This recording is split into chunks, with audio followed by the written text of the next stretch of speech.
जी बिस्मिल्लाहिर्रहमानिर्रहीम। अस्सलाम वालेकुम एवरीवन। रिकॉर्डिंग मैंने लगा दी है, तो सेशन के बाद जो है रिकॉर्डिंग जो है आपको मिल जाएगी। ग्रुप के अंदर ही लिंक है ऊपर डिस्क्रिप्शन के अंदर, जो जिन लोगों को नहीं पता वो वहाँ से जाके पुरानी वीडियोस को भी देख सकते हैं। तो वन बाय वन हम जो क्वेश्चंस कुछ यहाँ पे चैट में लिखे गए हैं उनसे भी स्टार्ट कर लेते हैं। लेकिन आई थिंक ज़ीशान आप थे शायद, आपने मेरे ख्याल से क्वेश्चन पूछना था सबसे पहले आपने। तो आपने क्वेश्चन पूछिए। जी सर, मेरा क्वेश्चन ये है पहला कि आप ऑब्वियसली होलसेल में काम कर रहे हैं, मैं भी होलसेल के ऊपर काफी दिनों से वर्कआउट कर रहा हूँ। मेरा क्वेश्चन ये था थोड़ा सा कि लिटिल बिट डिसअपॉइंट कि मुझे ये थोड़ा सा बताइएगा कि यूएसए ब्रांड सक्सेस रेशियो क्या चल रही है। आप काम कर रहे हैं ऑलरेडी, तो आपको थोड़ा आइडिया होगा कि ब्रांड अप्रूवल सक्सेस रेशियो क्या चल रही है। और साथ में अगर ब्रांड अप्रूवल आ जाती है तो देन हम कितने परसेंट, यानी कि जो लोग या आप जो जिन प्रोडक्ट्स में काम कर रहे हैं, तो एस्टिमेटेडली आप कितना नॉर्मल प्रॉफिट जनरेट कर पा रहे होंगे। रफली आइडिया थोड़ा सा लेना चाह रहा था, क्योंकि मैं 20 डेज से प्रोडक्ट हंटिंग के ऊपर हूँ। और अभी तो सर लेकिन बट मैं जब वीडियोस देखता हूँ या लोगों का कंसर्न्स देखता हूँ, तो बहुत सारे क्राइटेरिया एक ही तरह के हैं और बहुत सारे लोग उन्हीं ब्रांड्स को वो करते हैं, मेल करते हैं या कॉल्स करते हैं। तो वो इस पर थोड़ा सा मैं बहुत ज़्यादा कंफ्यूज हो गया। एक तो मेरा क्वेश्चन ये है, सेकंड भी साथ ही पूछ लूँ कि पहले आप इसका आंसर कर लेंगे? जी, मुझे पहले क्वेश्चन का आंसर करने दें, तो जी उसके बाद आप सेकंड क्वेश्चन पूछ लीजिएगा। अच्छा, पहले क्वेश्चन आपने ये कुछ डिफरेंट उसमें हैं पॉइंट्स, तो मैं वन बाय वन डिस्कस कर देता हूँ। अच्छा, यूएस में जो मेरा एक्सपीरियंस है, जो स्टार्टिंग है ना वो आपकी होलसेल के अंदर वो आपको 2 to 3 मंथ्स ले जाती है, जिसमें आप स्ट्रगलिंग पीरियड होता है जहाँ पे आपको स्ट्रगल करनी पड़ती है। बीइंग मतलब न्यू मतलब वर्कर या होलसेल के अंदर एज इन्वेस्टर भी हैं, अगर आपको स्टार्टिंग वाले 2 to 3 मंथ्स आपके काफ़ी हार्ड होते हैं बिजनेस को जब स्टार्ट करते हैं। इवन के अप्रूवल्स भी आपको बड़ी मुश्किल से मिलते हैं। आपको मैं अपनी एग्जांपल बता देता हूँ। मैंने स्टार्ट किया था लास्ट अराउंड मई के अंदर होलसेल पे काम करना। तो मेरा जो फर्स्ट प्रॉफिटेबल जो अप्रूवल था विच वाज इन सितंबर। तो अब आप खुद अंदाजा लगा लें कि मतलब मई, जून, जुलाई, अगस्त, सितंबर, which is around 4 to 5 months मुझे लगे थे कि जब मैं एक प्रॉपर एक प्रॉफिटेबल ब्रांड को अप्रूवल ले आया था और उसको हमने लाइव करवाया था। तो उसमें काफ़ी चीज़ें और भी थी, मतलब ये कि आई वाज नॉट, मतलब अकेला नहीं था मैं, मेरे साथ मेरे टीम मेंबर्स भी थे जिनको मैंने ग्रो किया अपने साथ साथ। तो वो उन्होंने हमने कंबाइन हेल्प, मतलब एक दूसरे की जो है ना हेल्प की, तो हमने अप्रूवल्स फिर वहाँ से जनरेट होना स्टार्ट हुए। तो जो नॉर्मल रेशियो होती है ना अप्रूवल्स की, वो होती है 100 ब्रांड्स अगर आप हंट करते हैं तो उसमें से आपको 3 जो है ना वो ब्रांड मिलते हैं अप्रूवल उनका। लेकिन बीइंग का मतलब एक नॉर्मल जो है वो हंटर, प्रोडक्ट हंटर या ब्रांड हंटर। लेकिन अगर आप वही कंपेयर करें हमारे काम के साथ कि हमने मतलब वो एक्सपीरियंस किस तरह से बिल्ड किया कि अब हम अगर 100 ब्रांड रन करते हैं तो उसमें से हमारे पास इजीली 10 to 15 ब्रांड का अप्रूवल आ जाता है, विच इज रियली गुड। मतलब एक अच्छी परसेंटेज है। नॉर्मल परसेंटेज 3% है, लेकिन वो है अराउंड हमारे लिए कितनी है वो अराउंड 10 to 15%, जो कि एक रियली गुड है। जिसमें मतलब हम एक एफर्ट लगाते हैं तो हमें पता चलता है कि यार मतलब एक मैं राइट डायरेक्शन में एफर्ट लगा रहा हूँ, तो मुझे वहां से अप्रूवल की रेशियो हाई है। तो उसमें ये है कि जो जिन लोगों को डिफिकल्टी फेस हो रही है ना मतलब इसमें काम करने में, तो उनको उनको मेरी ये सजेशन होती है कि अगर आप देखें कि अगर आप अच्छी प्रोडक्ट हंट करते हैं, अच्छा ब्रांड हंट करते हैं और आपको लगता है कि आपकी कम्युनिकेशन स्किल अच्छी नहीं है, तो आपको उसी वक्त एट अ टाइम पार्टनरशिप कर लेनी चाहिए, या मतलब एज अ वर्किंग पार्टनर रख लेना चाहिए किसी को, इसकी कम्युनिकेशन अच्छी हो, आप लोग आपस में डील करें और मतलब मिल के काम करें। तो उसमें होलसेल वैसे भी जो है मतलब एक टीम वर्क ही होता है। इसमें आप अकेले जब काम करते हैं तो वो डिफिकल्टीज आपको बहुत फेस करना पड़ती हैं। आपके पास बड़ी बड़ी शीट्स आ जाती हैं, उनको एनालाइज करना, वहाँ पे आपका टाइम लगता है। उसके बाद नए ब्रांड को हंट करना, उसके बाद फिर ईमेल्स करना। तो ये है कि आप किसी मतलब बंदे के साथ अटैच हो जाएं, मतलब काम डिवाइड कर दें कि ठीक है मैं कम्युनिकेशन करता हूँ, आप ब्रांड हंट करके ले आओ, या आप ब्रांड हंट कर लो मैं कम्युनिकेशन कर लेता हूँ, या जिस तरह से भी आपको ईजी लगे। तो मतलब उस तरीके से आप लोग मतलब कि चलेंगे कि वरना ये है कि 2 to 3 मंथ्स तक तो आपको मेरा नहीं ख्याल कि आपको जो है ना डिसहार्ड होना चाहिए कि अगर आप आज काम स्टार्ट करें तो आप हफ्ते बाद ये कहें कि यार मैं डिसहार्ड हो गया हूँ। तो ये ऐसा कोई नहीं है। आप ईएल की जो प्रोडक्ट है वो 6 मंथ तक अप्रूव नहीं होती, ये तो फिर होलसेल है। मतलब ये जो है मतलब वो आप वहाँ पे देखें तो यहाँ पे देखें तो बड़ा डिफरेंस है। तो मतलब काम करने का भी और इन चीज़ों का भी, तो आपको इसमें डिसहार्ड होने की जरूरत नहीं है। अगेन अगर आपको फिर भी समझ नहीं आ रहा, आपके पास क्लाइंट है और आपको वो कह रहा है कि मतलब आपने काम अभी तक नहीं किया, तो आई वुड सजेस्ट कि आपके लिए बेस्ट ऑप्शन यही है कि आप किसी सीनियर के साथ जो है कांटेक्ट करें उसको, उससे कहें कि मतलब हम लोग एक प्रोजेक्ट है उस पर मिलकर काम कर लेते हैं। तो आप उसके साथ शेयर कर लें अपना जो भी आपका 50-50% कर लें, वो आपको गाइड कर देगा। आपको बल्कि वो प्रॉपरली में भी एक आधा ब्रांड भी ला के दे दे। तो आपको एक ब्रांड जो है ना वो अप्रूवल के बाद लाइव करने तक का एक एक्सपीरियंस चाहिए। जब वो आपके पास हो जाएगा, जिस दिन आपका फर्स्ट प्रोडक्ट लाइव हो गया, फर्स्ट ब्रांड लाइव हो गया, उस दिन से समझ जाए कि मतलब आपके पास एक प्रॉपर एक्सपीरियंस गेन हो गया, तो आपको उसका कोई इशू नहीं होगा। तो ये चीजें हैं। तो आई थिंक मैंने आपका जी ठीक है। कर दिया। अच्छा, गूगल मैंने ब्रांड अप्रूवल ले लिया, ठीक है। और मैंने नॉर्मली देखा है, सुना है कि ड्रॉप शिपिंग जो है आफ्टर 3 मंथ्स के बाद जो है वो हम लोग ड्रॉप शिपिंग भी कर सकते हैं। ये मेरा एक जनरल क्वेश्चन है। तो लेट्स सपोज मैंने ब्रांड अप्रूवल ले लिया और उससे मैंने स्टार्टिंग में बाय करना शुरू कर दिया और उसको मैंने लाइव कर लिया और बेचा उसको।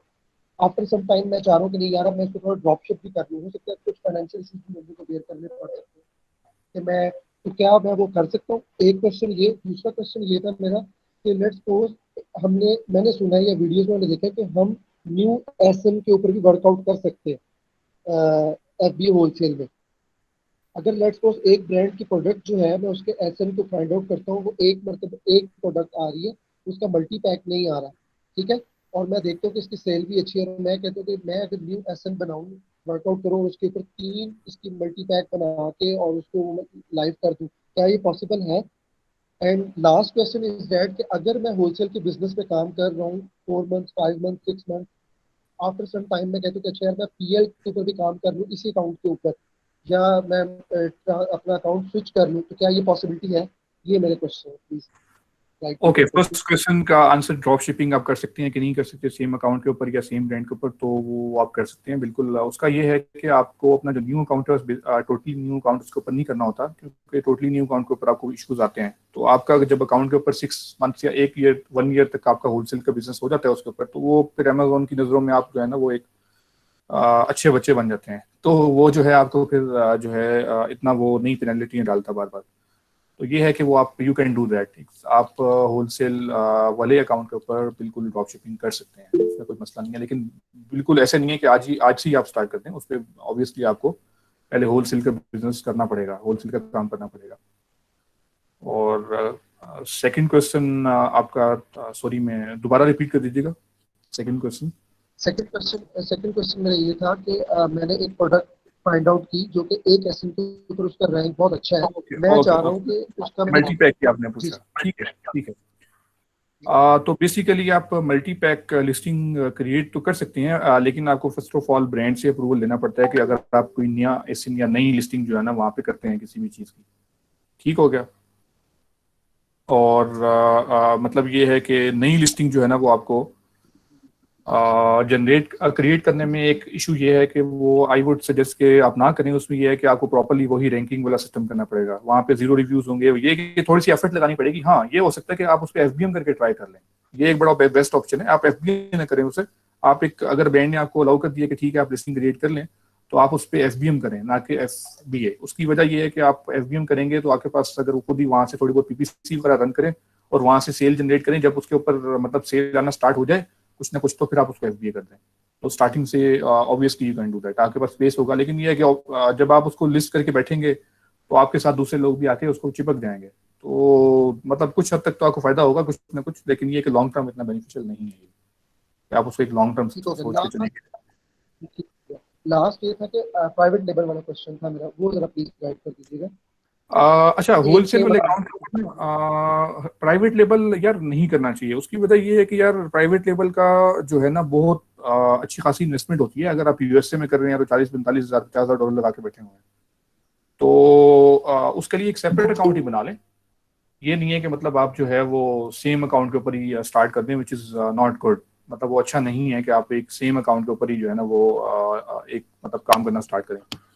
तो same account is not recommended कि मतलब सेम अकाउंट के ऊपर प्राइवेट लेवल भी हो रहा है और होलसेल भी हो रहा है। उसका ये है कि वो होलसेल पे कुछ ऐसे आपको कैटेगरीज हो जाती हैं, कुछ ऐसा अकाउंट किसी उस फेज में चला जाता है जहाँ पे आपकी पीछे से रैंकिंग चल रही है और आपका अकाउंट कहीं पे सस्पेंड हो गया है, तो वो फिर सारा का सारा काम खराब हो जाता है। तो नॉट रिकमेंडेड। आप नया अकाउंट बनाएं, उस पर करें। हाँ, लेकिन एक चीज आपको मैं बताऊंगा, अगर आप ये आपको एक बड़ी सिंपल सी बताता हूँ, अगर आपका प्लान है ना यार मैंने इन फ्यूचर प्राइवेट लेवल करना है और आपके पास अभी इन्वेस्टमेंट कम है, तो आप होलसेल से स्टार्ट कर सकते हैं। होलसेल से आप पैसा जनरेट करें और उसको जो है मतलब अपना 20,000 25,000 डॉलर जमा कर लें, मतलब विच इज डूएबल। मतलब ये ऐसा नहीं है कि डूएबल नहीं है।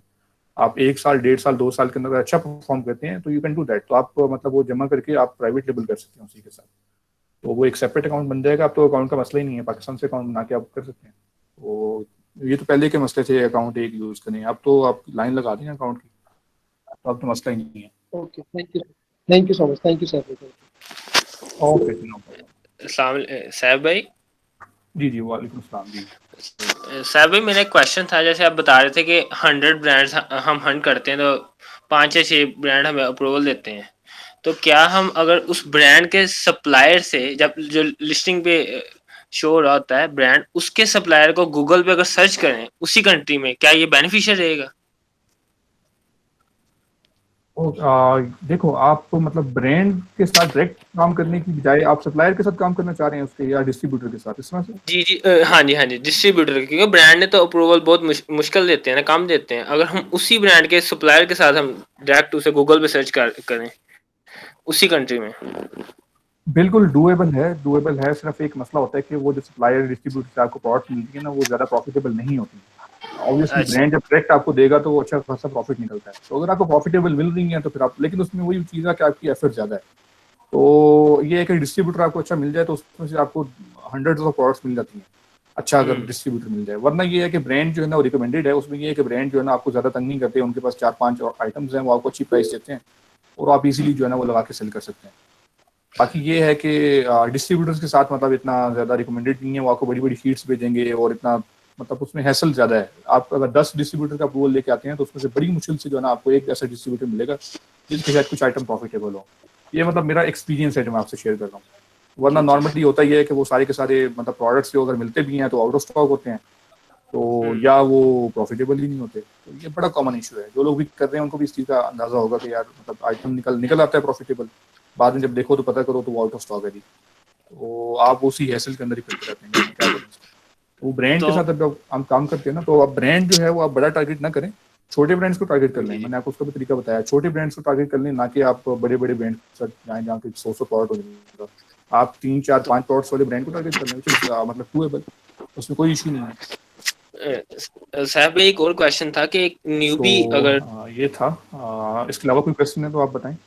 जी जी साहब, एक अगर न्यूबी अपनी जर्नी स्टार्ट करता है होलसेल के अंदर, तो उसे कितने मंथ रिक्वायर्ड है कि इसमें अपने स्किल में ग्रिप करे अच्छे से? आपका क्या एक्सपीरियंस है इसमें? मैंने आपको पहले भी बताया इसका आंसर के 3 मंथ्स जो है ना वो आपको लग जाते हैं।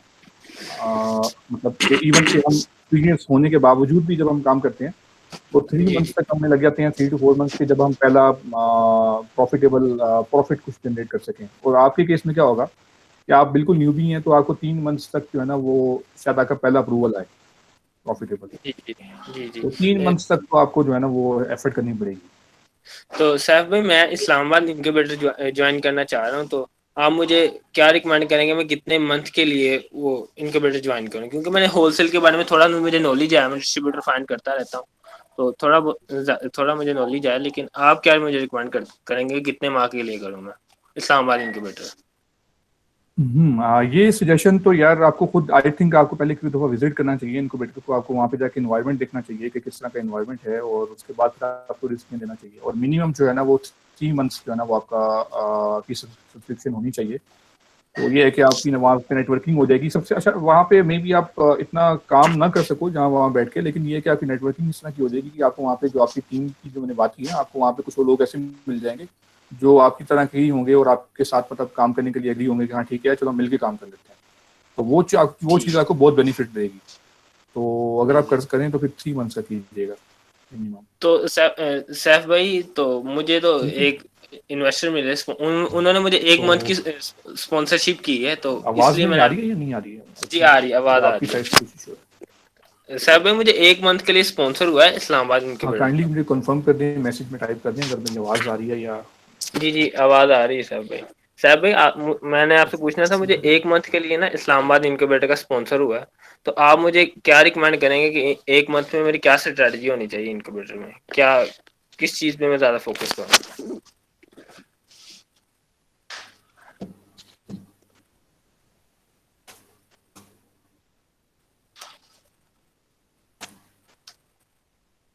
काइंडली अपना कोई माइक अनम्यूट करके मुझे बता दें कि आवाज़ आ रही है मेरी या नहीं आ रही, क्योंकि मुझे जी आ रही है सर। जी आ रही है आपकी आवाज।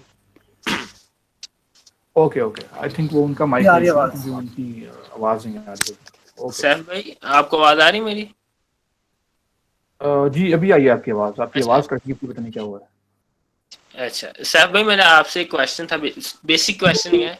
मुझे ना एक स्पॉन्सर्ड हुआ है 1 मंथ के लिए इस्लामाबाद इनक्यूबेटर में, तो मैं पूछ रहा था कि मेरी क्या स्ट्रेटजी होनी चाहिए 1 मंथ में, क्योंकि आप खुद ही कह रहे हैं कि वो कोई बेनिफिशियल नहीं है, लेकिन फिर भी मुझे स्पॉन्सर तो हो गया 1 मंथ के लिए।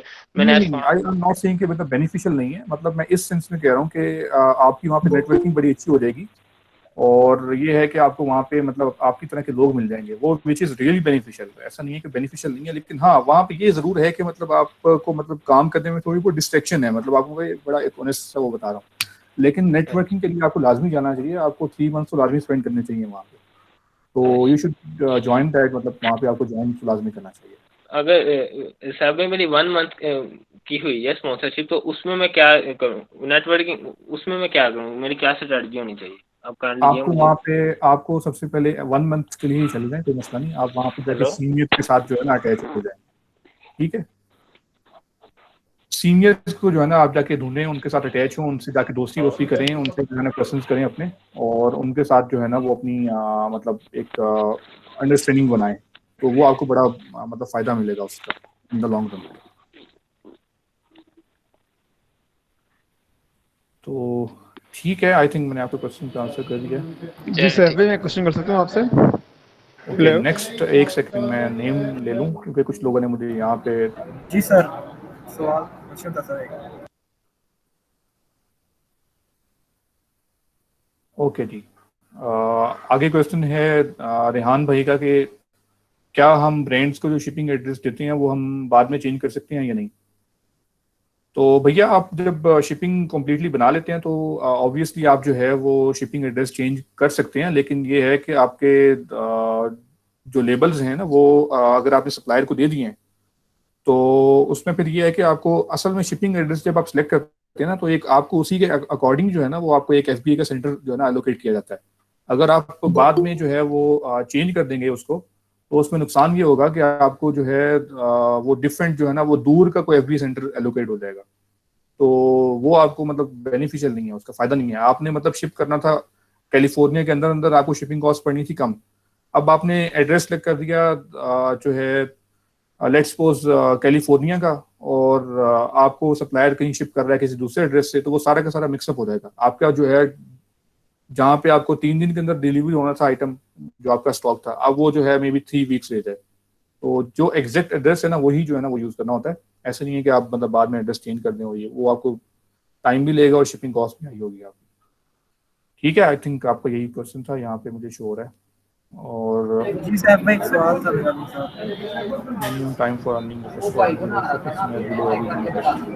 रन में यार आपका फर्स्ट डॉलर जो है ना यार वो अर्न हो सकता है। तो आप यहाँ पे कुछ लोग हैं जो इनक्यूबेटर में मेरे साथ काम कर रहे थे और उन्होंने अच्छा परफॉर्म किया, तो मैं उनको कुछ क्लाइंट रिकमेंड भी किए थे उनको मैंने, तो वो उन्होंने मतलब कि अर्निंग स्टार्ट कर दिया है, तो वो मतलब अच्छा परफॉर्म कर रहे हैं। तो बाकी ये है कि आपका अपना ही है सारा का सारा यार एफर्ट, बाकी ये नहीं है कि मतलब मैं खुद ब खुद कुछ कर दूंगा, या आपकी अपनी एफर्ट है ऑब्वियसली, तो एफर्ट आपकी अपनी ही होती है। तो उसके बाद है हूर अमजद, आपने कुछ क्वेश्चंस पूछे हैं, मैं वन बाय वन उनको आंसर कर देता हूँ। some products doesn't shows the new offers easily, why although I get that through another method। Okay आप अपने आप को अनम्यूट अगर कर लें, या फिर मैं आपको वैसे ही बता देता हूँ। आपके जो क्वेश्चन का सिंपल सा आंसर है, एक मैंने एक वीडियो के अंदर बताया था कि आपको जो ऑफर्स जो है ना वो शो नहीं होती हैं अक्सर, वो इसलिए कि जो है आपका जो यूआरएल है ना वो सही नहीं होता, उसके अंदर जो है ना वो रेफ का लगा हुआ आता है। तो मैं आपको एक सेकंड अपनी स्क्रीन शेयर करके बता देता हूँ, एक कॉमन इशू है, काफ़ी लोग फेस करते हैं इसे। लेट मी जस्ट एक सेकंड दीजिएगा मुझे, मैं एक सेलर ओपन कर लूँ कोई भी।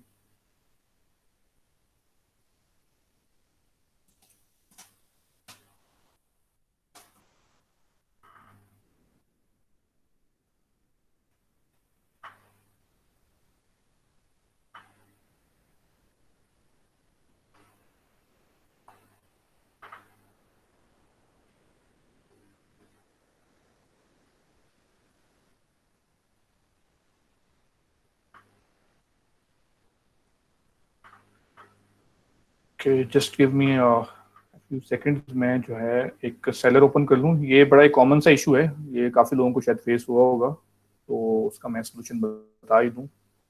तो मैंने पहले भी डिस्कस किया था एक दफ़ा, लेकिन मेरे ख्याल से वो वीडियो काफ़ी बड़ी बड़ी है, तो उसमें शायद कहीं मिस हो गया होगा।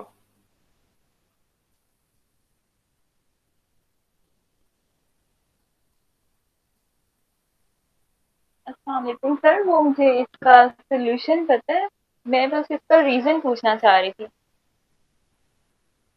ये रीज़न क्या है?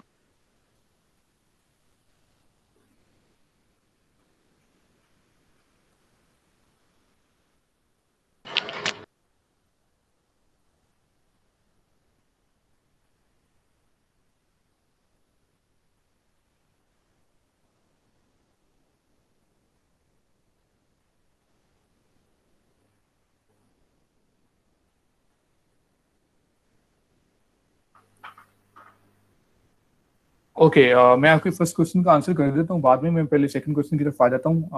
आपने सेकंड क्वेश्चन पूछा है कि कुछ प्रोडक्ट्स ऐसे होते हैं जिनमें कीपा का स्टैट्स और ग्राफ्स वगैरह शो नहीं होते, तो अब उसके दो इश्यूज हो सकते हैं। या तो फिर आपका जो है वो कैशे का इशू है, जो कैशे क्लियर करने पड़ेंगे आपको अपने क्रोम के। अगर वो इशू नहीं है तो ये है कि वो आइटम में भी नया हो बिल्कुल ही। और उसके अलावा ये है कि या तो आप अपनी एक्सटेंशन को जो है ना वो दोबारा वो करके देखें, री इंस्टॉल करके देखें और उसको दोबारा ट्राई करें। इस तरह से होता तो नहीं है, नॉर्मली कभी कभार हो जाता है इस तरह से कि वो कुछ प्रोडक्ट्स पे बड़ा बहुत रेयर सिनेरियोज में से होता है कि शो ना हो। तो अगर वो हो रहा है तो फिर आप उसको जो है वो मैनुअल ट्रैक कर लें। आपने डाटा बैबॉक्स का स्टेट्स ही देख लें, और उसके बाद आप हीलियम की एक्सटेंशन रन कर लें, जंगल स्काउट का एक्सटेंशन रन कर लें, आप उसका BSR वगैरह भी नीचे से देख सकते हैं, तो आपको वहां से सारा आइडिया हो जाएगा। और बाकी जो स्मॉल ट्राइंगल्स जो है ना वो आपने बताया कि प्रोडक्ट के ऊपर शो होती हैं, वो स्मॉल ट्राइंगल्स जो है ना बेसिकली वो मैं आपको स्क्रीन पे ही बता देता हूँ यहाँ पे जो आपने मुझे कहा। Let me just open share my screen.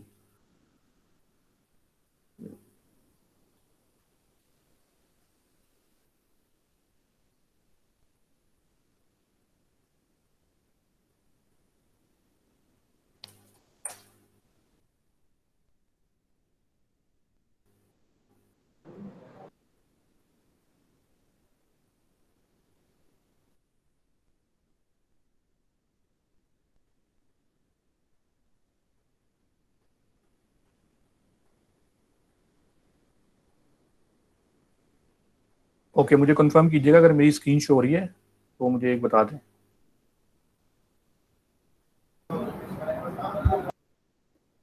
Ji, screen I think share हो रही है। तो अच्छा, ये पूछना चाह रही हैं कि ये जो ट्राइंगल्स शो हो रही है ना कीपा के ग्राफ के ऊपर, ये क्या है, इसका क्या मतलब है? तो बेसिकली ये जो ट्राइंगल जो है, अगर आप इसको थोड़ा सा और फर्दर नैरो डाउन कर लें, इसको एक वीक पे ले आएं या अगर एक डे पे ले आएं, तो ये देखें ये ट्राइंगल्स जो है ना वो और ज़्यादा डिस्टेंस पे हो गई हैं। पहले काफ़ी श्रिंक थी और अब बेसिकली ये है कि ये ट्राइंगल शो करती है बाय बॉक्स की रोटेशन को। आप इस ट्राइंगल पे क्लिक करते हैं तो आपको यहाँ पे शो होगा कि मतलब इस सेलर के पास बाय बॉक्स था, तो मोस्ट प्रोबेबली यहाँ पे भी सेम ही हो। अब ये देखें क्या नाम था इसका, कैनूपा वर्ल्ड कॉर्पोरेशन इस सेलर का नेम था। अब यहाँ पे अगर आप देखें तो सेम ही है स्टिल मतलब ये है कि उसको अगेन सेल मिली, लेकिन वो स्टिल सेम नेम पे मिली।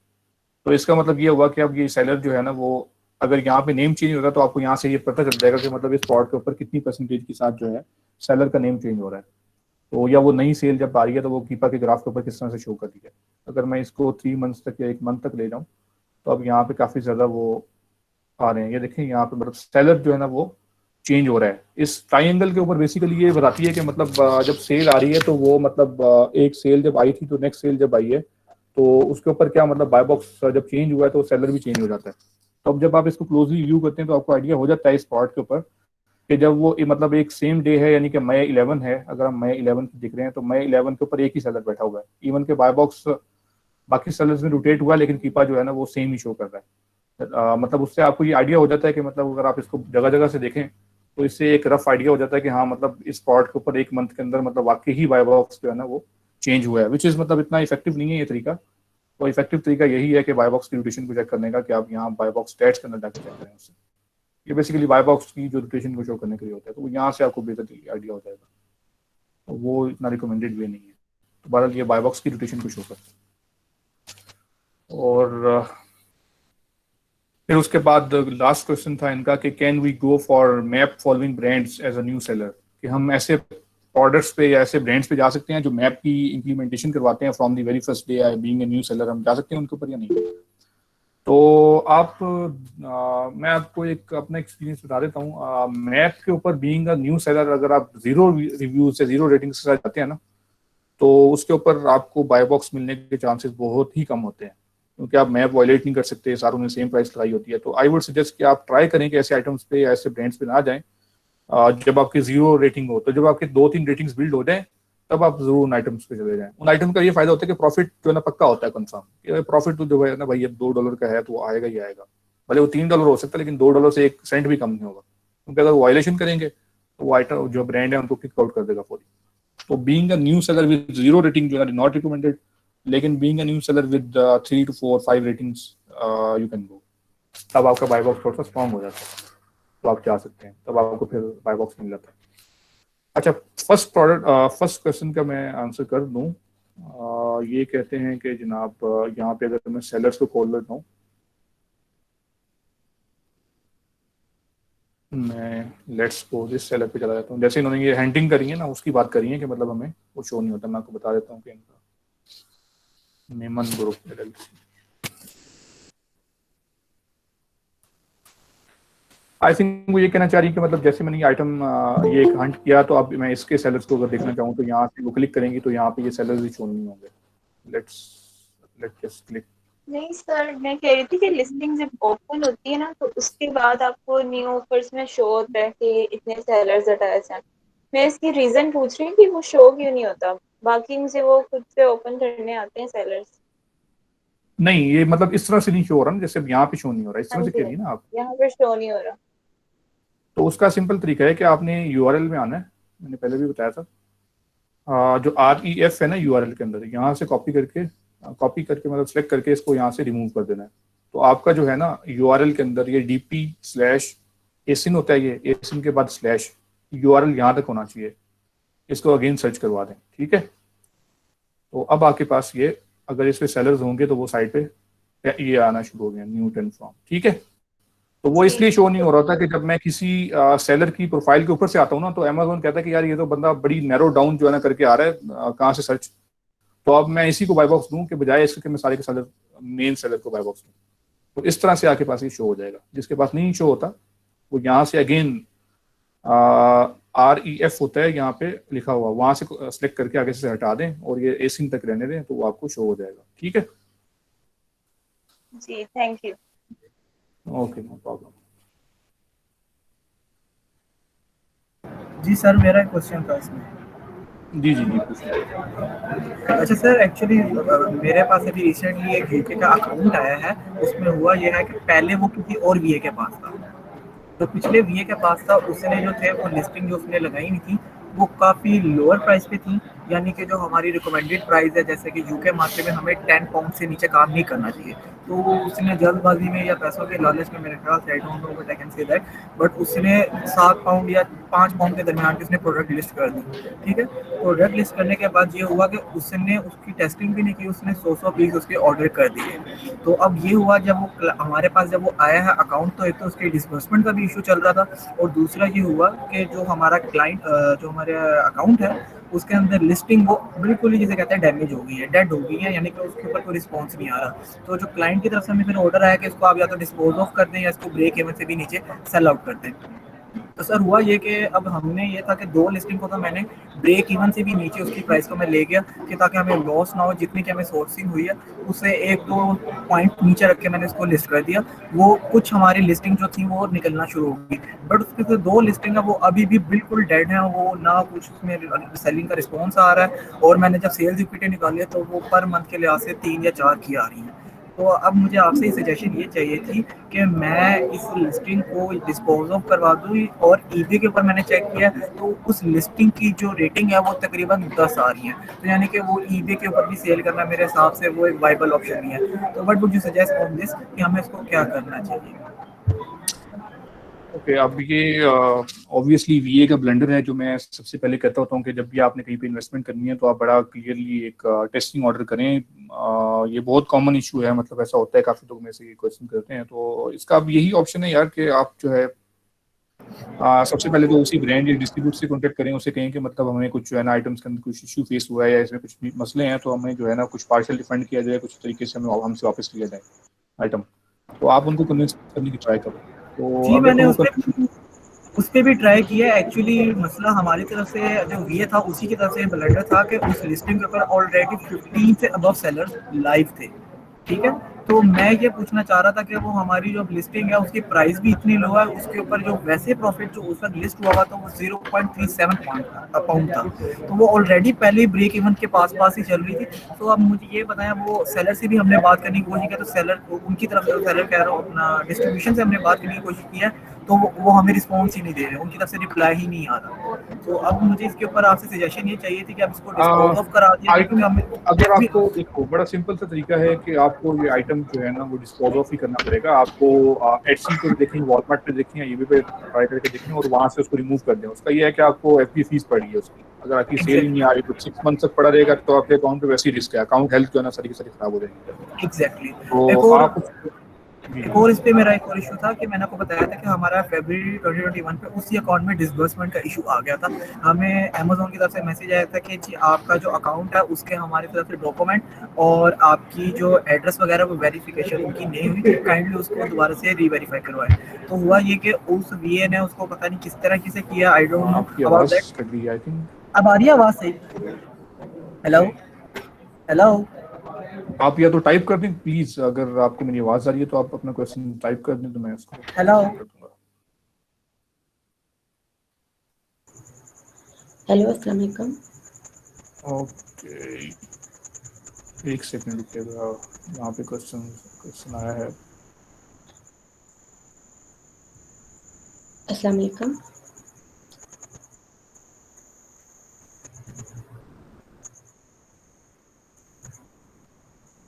नहीं, अमेज़न डिस्टेंस के मुताबिक जो है ना, दाऊद आपने क्वेश्चन पूछा कि जी फुलफिलमेंट यानी कि एफबीए कॉस्ट या वो जो भी है वो चेंज करता है कि नहीं करता। अगर तो एफबीएम कर रहे हैं तो फिर तो ऑब्वियसली शिपिंग कॉस्ट वो चेंज करेगा, लेकिन जो है ना आपकी जो वाकई एफबीए की फी है या रेफरल फी है या वो सेम रहती है। ऐसा नहीं होता कि कहीं से और दूर से ऑर्डर आया तो वो चेंज हो जाएगा, ऐसा नहीं है कि मतलब ये बेसिकली मैं क्वेश्चन दोबारा रिपीट कर देता हूँ जिसको यहाँ पे जिसको शो नहीं हो रहा क्वेश्चन।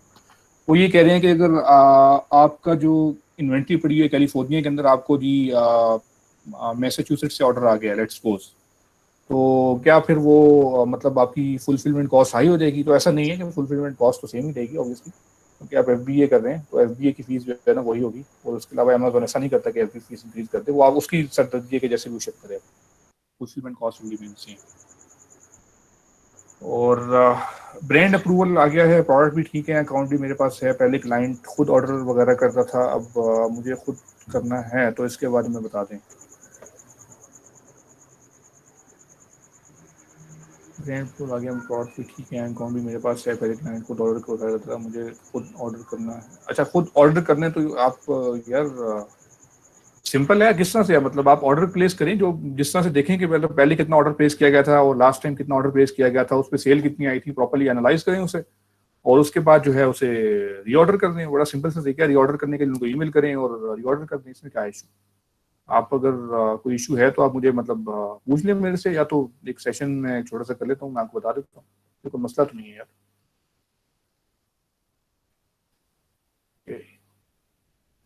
अच्छा, पेस्टिसाइड्स के बारे में पूछा है खदीजा ने कि प्लीज डिस्कस पेस्टिसाइड्स को अनगेट करने का तरीका। मैंने जो है एक वीडियो रिकॉर्ड की थी पहले जिसमें प्रॉपर्ली कैटेगरीज और ब्रांड्स को अनगेट करने का प्रॉपर्ली मैंने तरीका बताया था।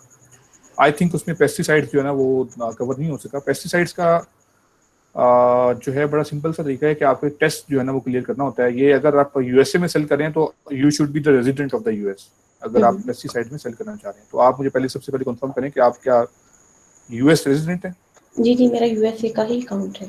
ये आपका क्लाइंट जो है? जी जी, आप यूएसए मैसेज के। नहीं बोले बता देता हूं। जी, यूएसए के क्लाइंट है। टाइप करने हैं बेटी, फिर मैं आपको बता दूं। ओके ओके, अगर तो आपका जो है क्लाइंट यूएस रेजिडेंट है और आप खुद यूएस रेजिडेंट हैं तो आपको एक टेस्ट होता है जो कि जिसकी कुछ वीडियोस वगैरह भी होती हैं, वो आपको वॉच करने के बाद टेस्ट होता है, वो आपको क्लियर करना होता है। और वो टेस्ट कोई मसला नहीं है, आप गूगल पे जाके टाइप सर्च करें तो सारा का सारा टेस्ट वहाँ पे अवेलेबल है।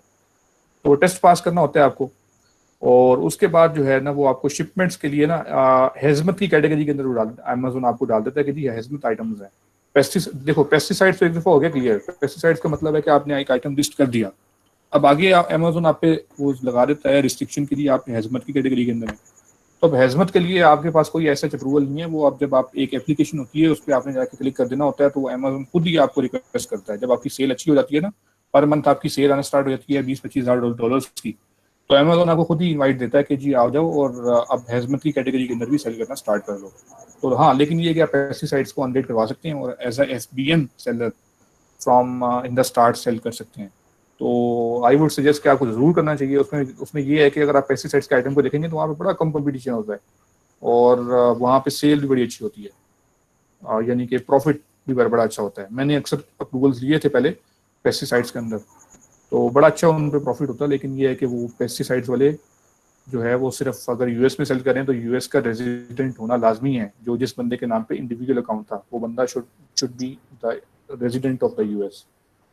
तो फिर आपको वो टेस्ट एक होता है, वो टेस्ट बड़ा सिंपल है। आप वो टेस्ट पे चले जाएं, उसको प्रोसीड कर दें, और टेस्ट का जो अगर आपको लग रहा है कि आंसर डिफिकल्ट हो गए, कोई डिफिकल्टी नहीं है, आप वहाँ पे गूगल पे जाके सर्च कर लें, क्वेश्चन को सर्च कर लें, तो वो आपको वहीं पे सारे एमसीक्यूज ही होते हैं, उसका आंसर मिल जाता है, कोई मसला नहीं होता। या ट्रू फॉल्स होंगे कुछ ना कुछ अंदर, या एमसीक्यूज होंगे। वो आप एमसीक्यूज के 6 to 7 मेरे ख्याल से फेज होते हैं टेस्ट के, वो आप 1 घंटे में बैठ के दे सकते हैं।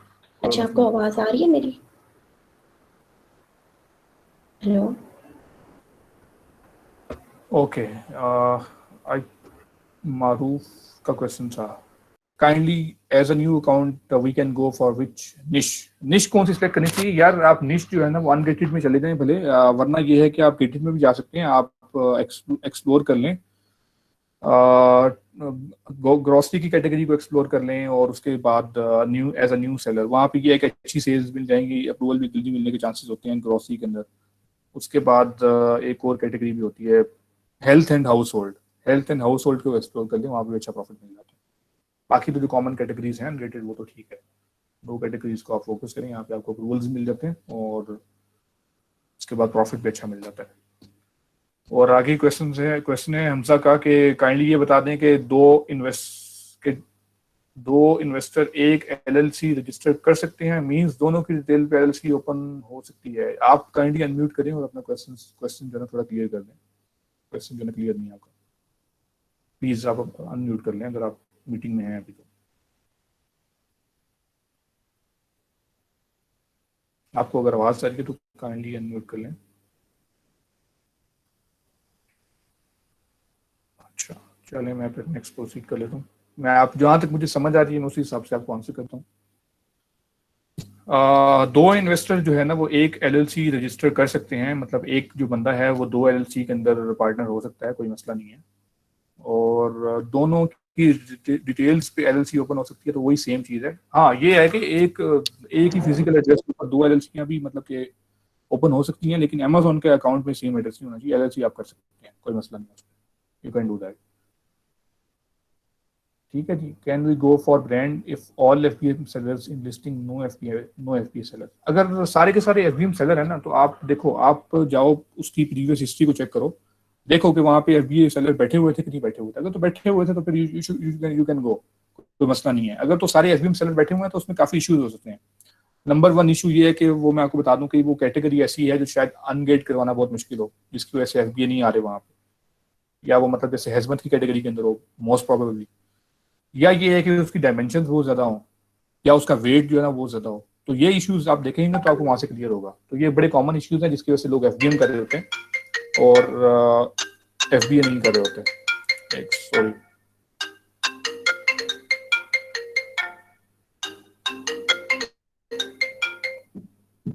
ठीक है जी। एफबीएम आप देख लें, डायमेंशंस देख लें, प्रोडक्ट का वेट देख लें, ये कॉमन इश्यूज होते हैं जिसकी वजह से एफबीए नहीं हो रहा होता आइटम। एक अब देखें, एक आइटम अगर 5 kg का है तो उसको अगर मैं एफबीए कर दूंगा तो एफबीए की फीस इतनी ज्यादा हो जाएगी, तो मेरे लिए वायबल नहीं रहता, तो इसलिए लोग एफबीएम कर रहे होते हैं। तो ये चीजें आप देख लें। और उन्होंने कहा है कि जी जी अब्दुल वाहिद आप जी आप करें, काफी देर से आई थिंक आप जी सर। अच्छा जी सर, भी मैंने पूछना था आपसे, आवाज आ रही है मेरी आपको? जी जी आ रही है। हेलो जी सर, भी मैंने पूछना था कि जिस तरह हम लिस्टिंग ओपन करते हैं किसी भी प्रोडक्ट की, तो वहाँ पे सेलर्स हमें शो हो रहे होते हैं 25 लाइक 30 सेलर्स, लेकिन जब हम उनको जाके ओएस एड ऑन में चेक करते हैं तो वहाँ पे वो लाइक 5 to 10 शो हो रहे होते हैं। तो इसकी क्या रीज़न है? क्या वो आउट ऑफ स्टॉक हो गए इसलिए नहीं शो हो रहे, या क्या इशू होगा? काउंट स्टॉक या ओएस एड ऑन की आप बात कर रहे हैं तो मतलब उसमें ये है कि वहाँ पे आप देख लें, नीचे लिस्ट आ रही होती है, तो आप 1 2 पे क्लिक करके देख लें। आई थिंक वहाँ पे ऐसे होता है कि ये देखें, अगर मैं यहाँ पे अगर रन करता हूँ ओएस सर मोस्टली ऐसे होता है कि वो शो न्यू के साथ जो शो होता है वहाँ पे मैं 25 से 30 आ रहा होता है, लेकिन हम सेलर्स चेक करते हैं जाके तो वहाँ पे वो कम आ रहे होते हैं। अच्छा, हम यहीं पे देख लेते हैं। देखो, अगर हमारे पास यहाँ पे अगर ये शो कर रहा है 10 ऑफर्स काउंट शो कर रहा है ऑल पे, आप ये और यहाँ से सिलेक्ट करके देख लें। ऑल आपने शायद एफबीए ने सिलेक्ट किया हो या एफबीएम ने किया हो, तो आप ये दोबारा जाकर नहीं, ऑल ही था सर। जी चलिए ठीक है सर, मैं ये चेक कर लूँगा। और एक और लास्ट चीज़ थी मेरी, कि जिस तरह सर सनी की पोस्ट लास्ट आई थी कनाडा मार्केट के लिए कि हम वहाँ पे एमपीएल बिल्कुल भी नहीं करेंगे, तो इस तरह तो फिर होलसेल में भी वहाँ पे मोस्टली यूएसए के ब्रांड्स और इस तरह के सेलर्स बैठे हुए हैं, तो उसका कोई इशू या इम्पैक्ट जो है वो कनाडा में होलसेल के लिए भी ऐसा ही है या वो ठीक है? यार होलसेल के लिए जो जिन प्रोडक्ट्स के ऊपर मैं कर रहा था सेल वहाँ पे, तो ये है कि वहाँ पे सेल बहुत कम है। वो उनकी बात बिल्कुल ठीक है, उसमें कोई वो नहीं है कि वहाँ पे सेल बहुत ही कम है, वो बिल्कुल सही है। लेकिन हाँ ये है कि वहाँ पे गैप था, मतलब वहाँ पे गैप था, आप अच्छी प्राइस के ऊपर आइटम को सेल कर सकते थे। तो ये भी है कि वो सोर्सिंग तो ऑब्वियसली यार देखो, सोर्सिंग तो आपको सेम प्राइस में होगी ना। वो तो प्राइवेट लेवल की बात कर रहे थे कि सोर्सिंग वहाँ से चीप हो जाती है, यहाँ पे एक्सपेंसिव होती है, थोड़ा सा इशू है, तो वहाँ कस्टम्स का इशू है। तो अगर आप विद इन दी कनाडा कर रहे हैं तो आप कर सकते हैं, स्टिल कोई मसला नहीं है, उसमें इतना ज़्यादा इशू नहीं है। लेकिन मैंने अगेन वही कहा कि कनाडा एक बहुत छोटी मार्केट है, वहाँ पे जो आपको 5000 बीएसआर वाला आइटम मिलेगा ना उसकी बड़ी कम सेल है। तो ये है कि ये आपको थोड़ा सा टैकल करना पड़ेगा, जो छोटी मार्केट है। लेकिन सर जिसने सेटअप कॉस्ट लगा दिया वहाँ पे कनाडा में, तो उसको क्या रिकमेंड करते हैं कि उसको छोड़ दे या उसको स्टार्ट किया जाए उसमें? आपका अभी तक का क्या एक्सपीरियंस है? मैं काफ़ी केस जानता हूँ, आप देखा हूँ, अभी तक का एक्सपीरियंस रहा है? जी नहीं, मैं उसमें हंटिंग कर रहा था। जी सॉरी, मैंने कहा अभी तक क्या एक्सपीरियंस रहा है आपका? मतलब आपने ऑलमोस्ट 2 to 3 मंथ से आप कर रहे हैं, तो आपका क्या एक्सपीरियंस है? आपको कैसा मतलब लगी, कैसी मार्केट? नहीं मुझे मोस्टली ऐसा ही लगा कि जो मैंने डिस्ट्रीब्यूटर्स निकाले हैं, मेरे पास लिस्ट वगैरह आई हैं उसकी, तो उसमें प्रॉफिटेबल प्रोडक्ट्स नहीं आ रही थी, यानी जो होते हैं उसके सेल्स कम है जिस तरह आप बता रहे थे वही, या उसमें मार्जिन जो हैं वो नहीं निकल रहे थे। अच्छा, जो प्रॉफिटेबल आइटम को निकालने का ये तो बड़ा कॉमन इशू है, ये तो यूएसए में भी है, यूके में भी है। बाकी अगर सेल की बात करें तो हाँ, सेल की बात से मैं एग्री करता हूँ आपसे। हाँ, सेल वहाँ पे कम हो सकती है कि मतलब वहाँ पे बीएसआर और छोटी मार्केट की वजह से जो है ना वो सेल कम है। तो आपकी कंपनी वहाँ पे रजिस्टर्ड है मतलब ऑलरेडी कनाडा के अंदर? जी तो आपको कंटिन्यू करना चाहिए। आपको मैंने वही चीज़ एक बताई थी कि यार आप किसी ब्रांड परचेज कर लें, आपको लाजमी वहाँ से मिल जाएंगे। आप एक आधा ब्रांड परचेज करके देख लें। आप एक दफ़ा अपने क्लाइंट से कहें कि यार थोड़ी सी इन्वेस्टमेंट कर दो और एक दो ब्रांड परचेज कर लें, 250 300 400 में इजीली ब्रांड मिल जाएगा। तो आप परचेज करके देखें, आपकी ईस्ट हो जाएगा वो। जी इंशाल्लाह मैं अभी से भी कर रहा हूँ। ठीक हो गया, थैंक यू।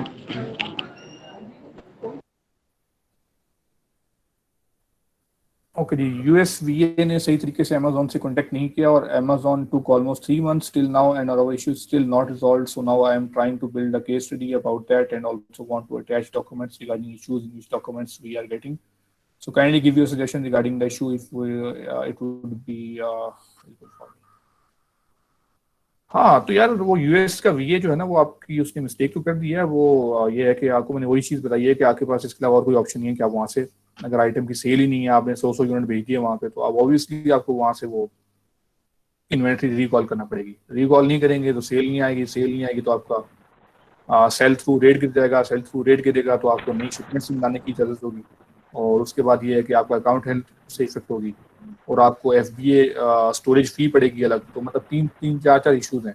और आगे जाके एक और चीज़ मैं आपको बताता हूँ, अभी शायद ग्रुप्स में डिस्कस नहीं हो रही तो मैं यहाँ पे अभी आपको अमेजोन ने अभी आया है Q2 है ना, ये Q1 था, Q2 भी स्टार्ट हुआ है और मतलब स्टार्ट ही हुआ ऑलमोस्ट, बल्कि 1 महीना हो गया ऊपर।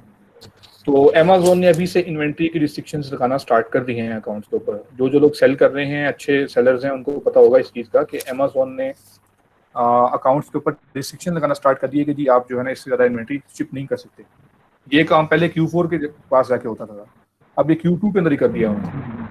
तो इसका क्या मतलब हुआ कि आपके आने वाले नेक्स्ट 6 months जो है ना विल बी रियली डिफिकल्ट, आपको वो प्रॉपर्ली मैनेज करना पड़ेगा। अगर आपका अभी से ये सेल थ्रू रेट बुरा है कि आपकी सेल ही नहीं आई तो आपको तो फिर आगे जाके बड़ी मुश्किल होगी, क्योंकि Q4 तो एक गोल्डन पीरियड होता है ना, वहाँ पे तो वो आइटम भी निकल जाता है जो पूरा साल नहीं निकलता।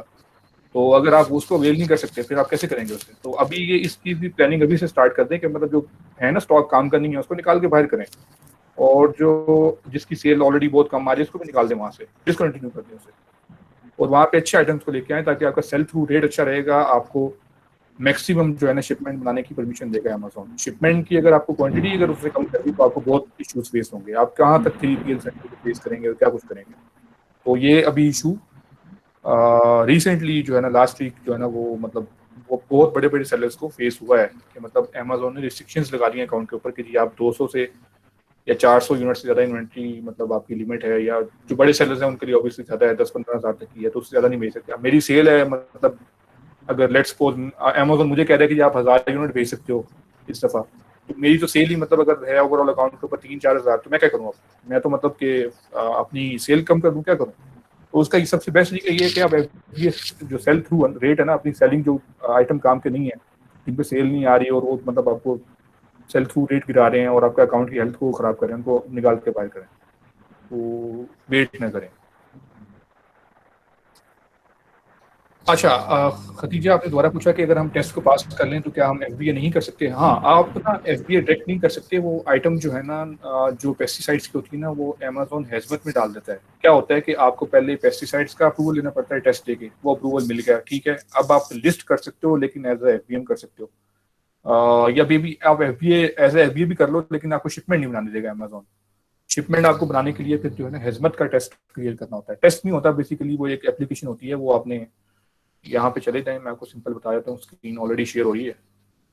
अमेजोन हेजमत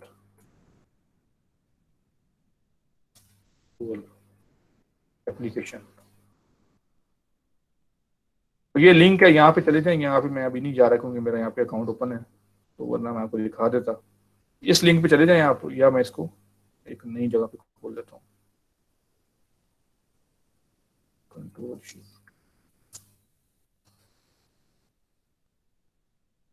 ठीक है, ये जो है ये यहाँ पे आ जाएं, ये इस जगह पे करके ना आपसे ये पूछेगा जी अपना एसिन डालें जो आपने चेक करना है, तो यहाँ पे चेक भी हो जाएगा कि जी वो हेजमत है कि नहीं है। तो आप अपना जो एसिन आपको अनग्रेड करवाना है वो यहाँ पे चेक करके देख लिया, अगर वो हेजमत में आ रहा है तो फिर ऑब्वियसली आपको हेजमत की कैटेगरी अनग्रेड करवानी पड़ेगी टू डू द एफबीए, और साइन इन करेंगे, यहाँ पे डालेंगे तो अमेज़न यहीं पे कहेगा कि जी क्या आप हेजमत की कैटेगरी में या हेजमत वाले जो है प्रोग्राम में इनरोल होना चाहते हैं। आप कहेंगे यस, फिर आपको 3 महीने से 4 महीने वेट करना पड़ेगा। उसके बाद आपको एक दिन ऑटोमेटिकली ईमेल आएगी अमेजोन की तरफ से कि जी हम अलाउ कर रहे हैं, तो वो आपको अलाउ कर देंगे। तो इस तरीके से अनग्रेड होती है, इसके अलावा कोई सेकंड ऑप्शन नहीं है हेजमत में। अस्सलाम वालेकुम भाई। जी जी, वो मैं दानिश बात कर रहा हूँ। ये पूछना चाह रहा था कि जो हम बड़े ब्रांड्स होते हैं ना और अकाउंट भी स्टैब्लिश है, तो फिर उनसे अप्रूवल किस तरह लेना चाहिए हमें? बड़े ब्रांड्स के साथ यार उनका जो है ना, बड़े ब्रांड्स आपको एक सिंपल सी चीज बताते हैं कि जी आप MOQ है मेरा $20,000 का, क्या आप फुलफिल करोगे? तो नॉर्मल केसेस में आप फुलफिल नहीं कर सकते। तो उसमें ये है कि फिर आपको ना आपको किसी बड़े सेलर के साथ अटैच होना पड़ता है। हम लोग क्या करते हैं, अगर एक ब्रांड ने मुझे कहा कि जी बड़ा ब्रांड है, उसने कहा कि जी 5,000 का MOQ है, अब मैं तो मतलब इतना बेवकूफ नहीं हूँ कि मतलब मैं 5,000 का MOQ जो है ना वो पूरा करने के लिए बगैर टेस्टिंग के उठा के सारा स्टॉक वहां भिजवाता हूँ। तो मैं क्या करता हूँ कि मैं उनसे कह देता हूँ कि यार देखो ठीक है 5,000 का MOQ पूरा होगा, लेकिन मैं इस 5,000 के स्टॉक को लगाऊंगा 3 अकाउंट्स के ऊपर या 2 अकाउंट्स के ऊपर, स्प्लिट कर दो, मतलब 2500 या 2,000 का ऑर्डर एक साइड पे कर दो, 2500 का एक साइड पे कर दो, या मतलब 1500 के 3 ऑर्डर बना दो।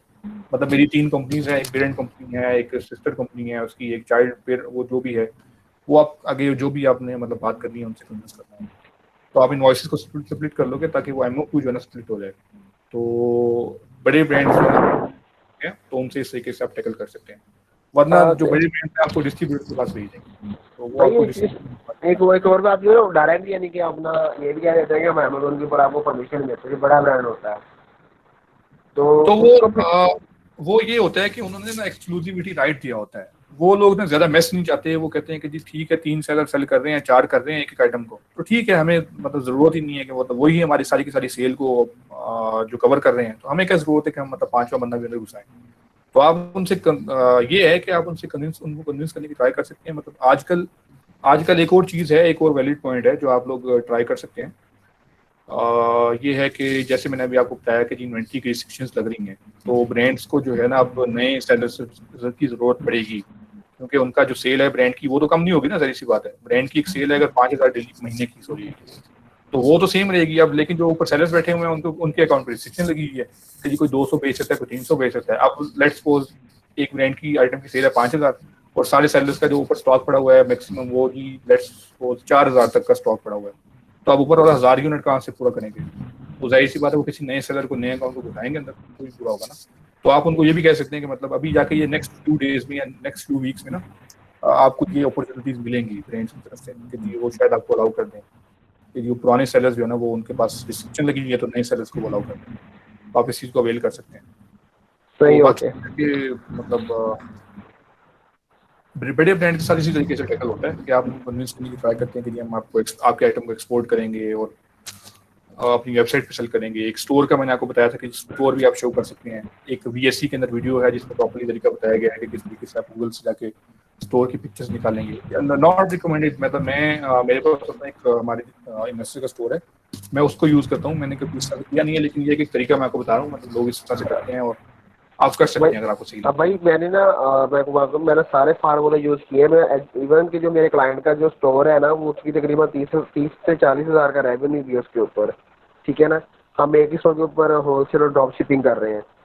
तो लेकिन जब हम बड़े ब्रांड्स के पास जाते हैं तो वो हमें उसी टाइम बोल देते हैं कि हम आपको अमेजोन के लिए परमिशन देते हैं। फिर मैं क्या करता हूँ, मैं उनको कॉल करता हूँ।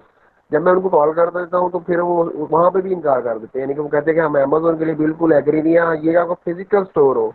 तो मैं ये कहना चाह रहा हूँ, अगर हम उनको फिजिकल स्टोर दिखा के और इन्वेंट्री बाय करके और अमेजोन पे ले आए तो इस तरह कुछ हो सकता है या नहीं?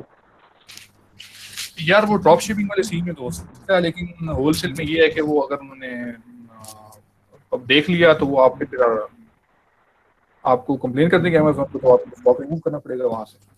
देखो अगर आपके पास अगर आप लोगों ने 3 to 4 मंथ तक एफर्ट की और आपको अप्रूवल नहीं मिला, तो यार आप एक काम कर लो कि आप किसी सीनियर के साथ अटैच हो जाओ। आपके पास क्लाइंट है तो उससे सीनियर को रिक्वेस्ट कर लो कि यार मतलब मैं 3 से 4 महीने से एफर्ट कर रहा हूँ, तो क्लाइंट मुझे गाइड कर दें, वो आपको जो है मे बी ब्रांड भी प्रोवाइड कर दे, आप उसके साथ वो शेयर कर लेना, अपना एक परसेंटेज शेयर कर लें। अली सैफ भाई अल्हम्दुलिल्लाह ब्रांड अप्रूवल हाथ से हाथ ठीक है, यानी कि तकरीबन मेरे पास अभी तकरीबन 4-5 ब्रांड अप्रूवल पड़े हैं, ठीक है। क्लाइंट भी खुश हो गया है। हम यानी कि सोर्सिंग वगैरह भी कर रहे हैं, इंडिया से भी कर रहे हैं, ठीक है, ब्रांड की सोर्सिंग। तो चाइना से भी प्लान है, ठीक है, US से भी कर रहे हैं। लेकिन मैं एक्चुअली चाह रहा था कि जो बड़ा ब्रांड होता है ना उससे अब अप्रूवल लेना है, यानी कि आप जो सेम वही एफर्ट है कि मतलब बड़े ब्रांड्स जो है ना वो आपको इतना इजीली अप्रूवल नहीं देते। वो उसकी वजह ये होती है कि आपका इनिशियल ऑर्डर है ना वो छोटा होता है। वो लोग कहते हैं कि यार हमारे लिए तो ये एक ऐसा है ना, मतलब एक जो है ना आटे में जो है नमक के बराबर है ये चीज। तो मतलब वो कोई चीज़ नहीं है, मतलब इतना छोटा सा ऑर्डर $2-3 हज़ार का या $5,000 का, वो कहते हैं कि सीधा सीधा $25,000 का या 20,000 एफडी का आप उठाओगे तब हम अलाउ करेंगे। तो मैंने आपको उसका तरीका बता दिया कि आप उसको फिर स्प्लिट करते होते हैं 2-3 अकाउंट के ऊपर। एक अकाउंट पे कभी ना कीजिएगा, वो हैवी रिस्क हो जाएगा, सारे के सारे पैसे फंस गए तो फिर मसला बनेगा। 2-3 अकाउंट स्प्लिट कीजिएगा। सही हो गया। अच्छा, वन मोर क्वेश्चन ये है कि मोस्टली जो डिस्ट्रीब्यूटर्स है ना वो क्रेडिट कार्ड की डिटेल्स लेते हैं, वो क्लाइंट जो है वो डिटेल देते नहीं है। अब मेरी तरह तकरीबन 5-6 डिस्ट्रीब्यूटर ऐसे ही बैठे हैं जिनका वो अप्रूवल देने के लिए, और उनके पास अच्छे ब्रांड की प्रोडक्ट्स की पड़ी है, लेकिन क्लाइंट कह रहा है वो मैंने क्रेडिट कार्ड डिटेल्स देनी। तो इसका फिर हम क्या सोल्यूशन निकालें कि डिस्ट्रीब्यूटर से या फिर हमें ब्रांड से विदाउट क्रेडिट कार्ड अप्रूवल मिल जाए? अच्छा, क्रेडिट कार्ड का मैं बता देता हूँ। क्रेडिट कार्ड का आप उनको ये कह सकते हैं कि यार हम फॉर्म फिल नहीं करेंगे लेकिन आपको फ़ोन कॉल भी डिटेल्स प्रोवाइड कर देते हैं। तो आई थिंक क्लाइंट कन्विंस हो जाएगा, वो फ़ोन कॉल खुद करके उनको जो है ना प्रोवाइड कर देगा। अगर वो ये नहीं मानते और ये कहते हैं कि नहीं आप फिल करके दो, फिर आप एक ऐसा कार्ड ढूंढ लो जिसके ऊपर कोई बैलेंस वैलेंस ना पड़ा हो, उसके अंदर डेबिट कार्ड ही भले हो तो उसकी डिटेल्स डाल दो, तो वो कोई मसला नहीं है। खाली कार्ड हो उसको डाल दो आप, ठीक है। सही हो गया, सही हो गया सर, थैंक यू जी। Okay, no problem. अच्छा जी, which category recommended in Canada? यार सेम कैटेगरीज हैं, टॉयज एक्सप्लोर कर लो और हेल्थ एंड हाउस होल्ड है। इन चीज़ों को मैंने कनाडा में काम कर रहा हूँ लेकिन बहुत इतना ज़्यादा काम नहीं कर रहा, कुछ सिलेक्टेड सी कैटेगरीज में काम कर रहा हूँ, तो मुझे इतना ज़्यादा वो नहीं है। लेकिन यूएसए के अंदर मुझे है मल्टीपल कैटेगरीज का experience. We have almost 3,100 plus pounds in disbursements which we are not getting transfer in account. तो यार आप Amazon के साथ कंटिन्यूस केस ओपन करें, उनको फोन कॉल करें, उनके साथ फोन पे कम्युनिकेशन करें। वहाँ पे ऑप्शन होता है जब आप केस ओपन करते हैं तो ईमेल या कॉल, तो आप कॉल पे जाके कॉल करें, उन्हें कॉल पे कन्विंस करने की कोशिश, आपका मसला हल हो जाएगा। ठीक है जी। आप नेक्स्ट क्वेश्चन है जी, हैजी किंग, as a new seller we should go in unrated categories और how to chat with suppliers और ब्रांड्स फॉर अप्रूवल्स? आप न्यू सेलर होते हुए जरूरी नहीं है कि अनरेटेड कैटेगरीज में जाना है। मैंने आपको पहले भी एक वीडियो में बताया था कि जी गेटेड कैटेगरीज में जा सकते हैं, कोई रॉकेट साइंस नहीं अनरेट करवाना। इनवॉइस चाहिए होती है और पिक्चर चाहिए होती हैं और कैटेगरी अनरेट हो जाती है। कुछ कैटेगरीज हैं जैसे पेस्टिसाइड्स की भी बात हुई या सप्लीमेंट्स की बात हुई, वहाँ पे इनिशियल वहाँ पे मतलब फर्दर डॉक्यूमेंटेशन रिक्वायर्ड होती है, तो वहाँ पे ना जाएं आप। बाकी तो आपके पास ओपन स्पेस है, टॉयज में चले जाएं। टॉयज में Q4 में न जाइएगा, वहाँ पे आपको अलाउ नहीं होगा। बाकी ये है कि आप ग्रॉसरी में चले जाएं, हेल्थ एंड हाउस होल्ड में चले जाएं, काफ़ी स्पेस है आपके पास। और सप्लायर और ब्रांड से जो है ना वो आप पहले ईमेल करते हैं उन्हें, आफ्टर 24 to 48 आवर्स उनको कॉल करते हैं अप्रूवल के लिए, ठीक है। आपको इससे अप्रूवल मिल जाएगा। और पंच लाइन्स जो है ना वो यूज़ करें, मतलब ये कि उनको ये थ्रेट ना बताएं कि जी अमेजोन पे सेल करूंगा मैं। उनको बताएं कि हमारा स्टोर है, हमारे पास वेबसाइट है हमारी, तो इस तरह से बताएं, ठीक है। और मोहम्मद अहमद, तो अभी क्वेश्चन है कि सैफ भाई काइंडली थोड़ा सा क्लियर कर दें कि किसी ब्रांड से कॉल पे प्रॉपर कम्युनिकेशन कैसे स्टार्ट करें। तो मैंने वही चीज़ बताई कि यार आप पहले ना एक कॉल का एक स्क्रिप्ट पढ़ा होगा, वहाँ पे वो देख लें एक दफ़ा और उसको थोड़ा सा फॉलो कर लें। बाकी ये है कि आपने जब भी कॉल करनी है कभी भी डायरेक्ट ये नहीं कहना कि अमेजोन पे सेल करना चाह रहा हूँ। अमेजोन की बात ना कीजिएगा, उनसे कहिएगा हमारा स्टोर है और हम वहाँ पे सेल करेंगे, ठीक है।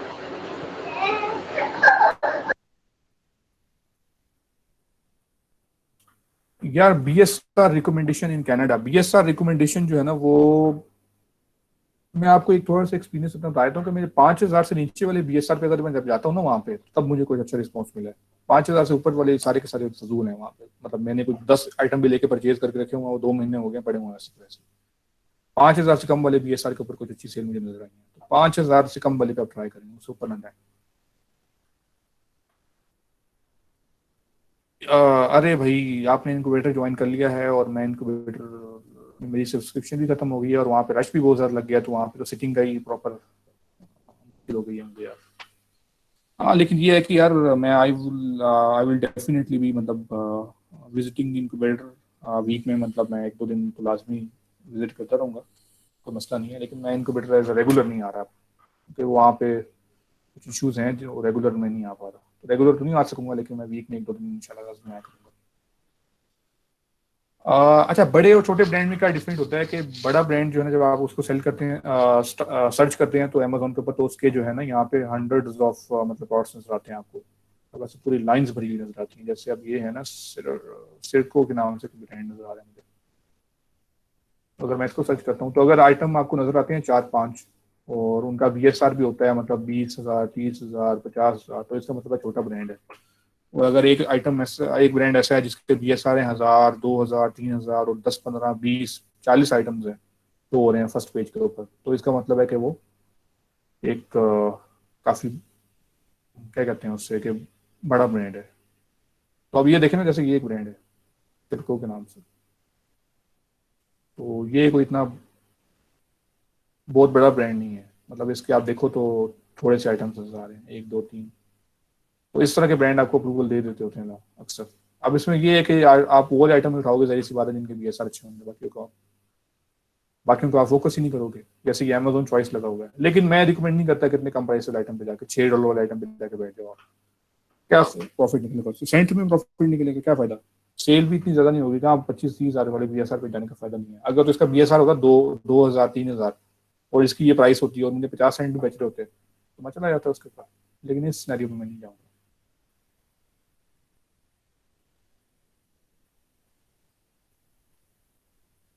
जी जी यार, आपके साथ एक मीटिंग, ठीक है, आप मुझे एक व्हाट्सएप पे मैसेज कर दें, I will let you know कि मतलब क्या। एक अब्दुल वाहिद, मैं आपसे कह रहा हूँ कि आप मुझे एक व्हाट्सएप मैसेज कर दीजिएगा, मैं यहाँ पे देख लेता हूँ। यार 6 PM तक ना असल में काम होता है मेरा, मेरे लिए डिफिकल्ट है कि मतलब अभी भी मैं आप लोगों से मीटिंग खत्म होगी तो मैं जो है 9 PM के बाद मेरा काम होगा। ऑब्वियसली USA के अंदर हम करते हैं सेलिंग वाला, तो ऑर्डर प्लेसमेंट और इन्वेंट्रीज और इन चीज़ों को देखना, तो मुझे रात को 1-2 बज जाते हैं फ्री होते हुए। मैं अगर वो ज्वाइन कर लूँगा तो वहाँ पे तो आपको पता है कि वहाँ पे काम इतना मेरे से नहीं हो सकेगा। वहाँ पे लोग आ जाते हैं, कोई क्यूरीज वगैरह करते हैं, तो वो मेरे लिए वाइबल नहीं बन पा रहा है। तो इसलिए मैं अभी प्लान नहीं है मेरा कि अभी मैं एज अ रेगुलर जो है ना वो ज्वाइन करूँ उससे। तो इसके अलावा किसी का क्वेश्चन हो तो वो प्लीज़ आप अनम्यूट करें और बताएं। आई थिंक मैंने ऑलमोस्ट सब क्वेश्चन जो है ना वो आपके आंसर कर दिए। अस्सलाम वालेकुम सर भाई। जी जी, वालेकुम अस्सलाम, बताएं, आप क्वेश्चन पूछें। अच्छा सर भाई, आपने वो बताया था कि रेटिंग के हवाले से कि रेटिंग जो है मतलब कम होनी चाहिए, अंडर 100 होनी चाहिए ब्रांड्स की, ब्रांड हंटिंग के दौरान। तो उसमें हमारी सेल्स में फ़र्क पड़ेगा, मतलब ये ना हो कि हमारी रेटिंग कम है तो सेल्स कम हो। नहीं नहीं, मैंने आपको जो रेटिंग बताई थी ना वो एक सेकंड रुक जाए, मैंने आपको रेटिंग ये वाली बताई थी।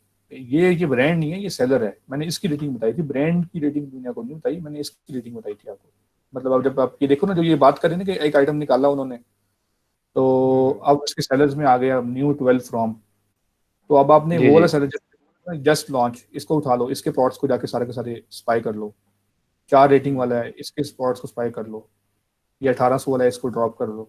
20,000 वाला ड्रॉप कर लो। ये 5 वाला आ गया सरबी गुड्स, इसको कर लो। ये जस्ट जी लॉन्च जी वाले हैं, इनको कर लो फौरी। तो ये जस्ट लॉन्च, इन छोटे सेलर्स को पकड़ने का फायदा ये होगा कि इनके पास मे भी बड़ा ब्रांड भी हो और ये आपको इजीली अप्रूवल मिल जाएगा। सिर्फ ये है कि मतलब अगर नए सेलर को अप्रूवल मिल गया है तो आपको मिल जाएगा, तो इसलिए हम इसको नए सेलर्स को टारगेट करते हैं। ठीक है, नहीं, न्यू न्यू वाले को हमने पकड़ लिया, लेकिन हमारी सेल्स पे वो डिपेंड नहीं करता। नहीं नहीं, सेल्स पे डिपेंड नहीं करेगा। ऑब्वियसली सेल तो आपने वही आइटम करना होता है, वो तो जो जो आप प्रोडक्ट को सिलेक्शन के, ये तो हम कर रहे हैं ब्रांड हंटिंग, ये प्रोडक्ट हंटिंग तो जी इसके बाद करता है। हाँ, नहीं वही ना, मतलब मेरा यही मतलब जेन में था कि मतलब अगर ब्रांड हंट कर लेते हैं उसमें रेटिंग के बाद जो सेलिंग है हम प्रोडक्ट हंट करके फिर लगाएंगे तो उस पर नहीं नहीं, सेलिंग पे नो नहीं। नो, दैट्स नॉट द, मतलब इसके प्रोडक्ट का कोई वो नहीं है। ये इसका मतलब ये है कि अब देखो मैं आपको एक चीज बता देता हूँ। ये एक सेलर है, 4 रेटिंग है इसकी सिर्फ, ठीक है। अब जी मैं इसका स्टोर फ्रंट खोल लेता हूँ। स्टोर फ्रंट खोल लिया, कोल मार्ट स्टोर फ्रंट।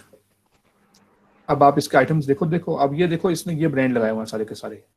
मैंने उस चीज को नहीं देखना, मैंने यहाँ पे ये चीजों को देखना है कि इसने कौन कौन से ब्रांड लगाए हुए हैं। अब जैसे ये देखो ना, फर्स्ट प्रोडक्ट यहाँ पे शो हो रहा है, तो 379 रिव्यूज हैं इसके ऊपर, ये रेटिंग्स हैं। तो मैं तो ये करूंगा ना कि वीडियो वाला, मुझे इस सेलर से कोई लेना देना नहीं है, मुझे तो इस प्रोडक्ट से लेना देना है जो $14.80 की बिक रही है, तो मैं इसको करूंगा टारगेट। इस तरह से ये यमार्को है, ये देखो ना कितनी रेटिंग्स हैं। अब ये तो अच्छी रेटिंग है ना, 500। इनका BSR भी देखोगे, ये देखो 19,000, तो अच्छा BSR है USA के हिसाब से। 15,000 BSR, 31,000, 50,000 से कम है तो ठीक है। 42,000, तो ये चीज़ है। मैंने मतलब सेलर छोटा उठाना है इसलिए कि वहाँ पे उसको अप्रूवल मिला है उस ब्रांड का, तो हमें भी मिल सकता है। और जो जी ब्रांड है मतलब वो उठाएंगे, आगे से ब्रांड वो उठाएंगे। ये ब्रांड हंटिंग नहीं हो रही, मतलब ये पहले होती है सेलर स्निपिंग, कि सेलर को उठाना है, सेलर को उठाने के बाद उसके बाद अंदर से ब्रांड निकलते हैं, और ब्रांड को निकालने के बाद अंदर से प्रोडक्ट निकलते हैं। तो वो एक प्रॉपर एक हायरार्की है, उसको फॉलो करना है। मतलब एक के जी पहले जी सेलर ठीक को निकालना है कम रेटिंग वाला, उसके बाद ब्रांड आपने वो निकालना है जिसकी वो क्राइटेरिया फुलफिल, 70% प्रोडक्ट्स के ऊपर अमेजोन नहीं होना चाहिए, एपी सेलर होना चाहिए, वो फॉलो करना है। जी ठीक ठीक, है, थैंक यू सर। हाँ okay, no problem brother. Saif भाई, जी जी जी। सैफ भाई ये जो सेलर रेटिंग है, फीडबैक्स, ये कैसे लिए जाएं? क्योंकि ऑलमोस्ट 300-400 ऑर्डर चले जाएं और रेटिंग्स फिर भी ना मिले या फीडबैक्स ना मिले, तो हम मेल कर सकते हैं उनको, बायर्स को? आपके पास दो टूल्स हैं, कैप्टन एएमजी है एक, तो वो आप थोड़ा सा एक्सप्लोर करें, ठीक है, वो जाके जी उसको लगा दें साथ, तो वो ईमेल कर देता है ऑटोमेटिकली, ठीक है। एक तो वो है, और एक है जी सेलर बोर्ड, ठीक है। जी सेलर सेलर। बोर्ड का एक ऑप्शन होता है, आप मुझे बता देंगे तो मैं आपको वो गाइड कर दूंगा, बड़ा सिंपल सा तरीका है उसके अंदर, तो मैं आपको गाइड कर दूंगा। सेलर बोर्ड या दोनों में से कोई एक चीज आप लगा दें, तो जो जी जब जी वो आती है तो ऑटोमेटिकली जो है ना वो आपको जो है बंदा उसको ईमेल चली जाती है बायर को, तो वो फिर वहां से रेटिंग जल्दी बिल्ड होती है। ये मैंने खुद टेस्ट किया है और मुझे इसका अच्छा रिस्पॉन्स सही। मिला है सेलर चल, तो बोर्ड का। इसमें इसका अमेज़न का कोई नहीं है मैनुअली? पहले तो होता था, इनके पास मैसेज कर सकते थे हम जाके ना, बायर को यार कांटेक्ट बायर मैनुअल करके। कितना करेंगे आप, 400-500 सेल आ रही है, किस किस को करेंगे वन बाय वन? वो वहां पे लगा दें ऑटोमेटिकली, 5 दिन का सेल के बाद, सेल आने के बाद 5 दिन का लगा दें कि 5 दिन के बाद जो है ना ऑटोमेटिकली ईमेल चली जाए, तो वो ऑटोमेटिकली करता रहेगा। आपको क्या है, आपको मैंने वैसे भी सजेस्ट किया था कि सेलर बोर्ड ले लें, वहाँ पे प्रॉपरली उस चीज को देख लें कि कितनी सेल आ रही है, जी कितना जी जी प्रॉफिट आ रहा है, तो वो भी यूज कर लें साथ ही, और साथ फ्री फीचर है उसका, और फीडबैक्स बिल्डर का, वो भी यूज कर लें, दोनों को दोनों। ठीक हो गया। नहीं, ले लिया सेल बोर्ड तो, ले लिया उन्होंने आज ही, तो उसके अंदर ये ऑप्शन है, तो फिर एक्टिव कर लेते हैं इसको भी। जी जी जी, एक्टिव कर लें उसे। चलें, थैंक यू सो मच। अस्सलाम वालेकुम साहब भाई। वालेकुम सलाम जी। अच्छा साहब भाई, कनाडा का एक ब्रांड था जिसके ऊपर मैंने जिसकी प्रोडक्ट्स पे मैंने कुछ मी टू किया था कुछ दिन पहले। तो हमने पहले मी टू करने से पहले ये एसन उठा के जो चेक नहीं किया था वो गेटेड है या अनगेटेड है। अब हमने उसे बल्क क्वांटिटी परचेज करवा के हमारे क्लाइंट के घर के अंदर शिप करवा दी थी। तो अब हम उसकी कैटेगरी को, एसन को जो है वो अनगेटेड करवाने की कोशिश कर रहे हैं। कभी अमेजोन कह देता है कि आपकी जो कैटेगरी है वो आपका ब्रांड नहीं अलाउ कर रहा, कभी वो पिक्चर का इशू कर देता है, कभी इनवॉइस का इशू कर देता है। तो काइंडली थोड़ा सा इसके बारे में बता दीजिएगा। कौन सी कैटेगरी है, कैटेगरी कौन सी है? ये ग्रोसरी की है। यार ग्रोसरी की कैटेगरी, ग्रोसरी की कैटेगरी यार आप अनगेट करवा सकते हैं। एक सेकंड मैं आपको बता देता हूँ। अमरीन आती होंगी यहाँ पे शायद, सेशन के अंदर है। आप मुझे सेशन के बाद बताइएगा ग्रोसरी की कैटेगरी के, मैं आपको ना उनसे कॉन्टेक्ट करवा देता हूँ, वो मे भी आपको हेल्प कर दें। वो मे भी थोड़ा बहुत चार्ज करेंगी आपसे, तो अनगेट हो जाएगी। चले ठीक है, थैंक।